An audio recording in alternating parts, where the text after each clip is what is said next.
হঠাৎ করে প্ল্যান হয়ে গেল আজকে যাব দীঘা ঘুরতে। তো তাড়াতাড়ি আমাদের রেডি হতে হবে।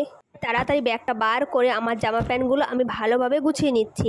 আর আমার বর যেহেতু কাজে আছে, তাই ওর জামা প্যান্টগুলো আমি ভালো করে গুছিয়ে নিচ্ছি, কোনটা নেবে কোনটা না নেবে। তারপর ও যখন আসবে তখন দেখিয়ে নেবো যে এটা নিয়েছি, যদি কিছু লাগে তাহলে হয়ে যাবে। তো এই দেখো আমরা স্টেশনে চলে এসেছি। তো স্টেশনটা এতটাই ফাঁকা, রাত 12টার ট্রেন, তো একটু ভয়ও লাগছিল।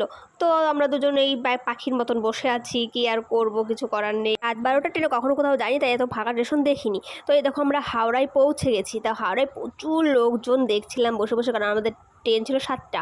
তো এই দেখো আমরা ট্রেনের জন্য বসে আছি, একটু জায়গা পেয়েছি বলে একটু চুপটি মেরে বসে আছি আর একটু ভিডিও করে নিচ্ছি দেখো।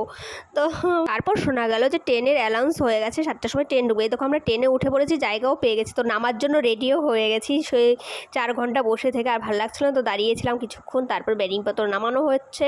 তো এভাবে আমরা পরপর করে নামিয়ে ফেলবো বেডিংপত্রগুলো, আর একটু ভিডিও করে নিচ্ছি যে আমরা দীঘায় চলে এসেছি। খুবই মজা লাগছিলো, খুবই ভালো লাগছিলো। দেখো দীঘা স্টেশনটা নেমে পড়েছি।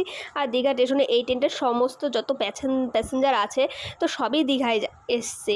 তো দীঘায় আসার জন্য সব ট্রেন থেকে নেমে গেছে। ট্রেনটা পুরো ফাঁকা হয়ে গেছে, আর কিছু মানুষ আছে যারা আবার এই ট্রেনটা আবার রিটার্ন ব্যাক করবে বাড়িতে।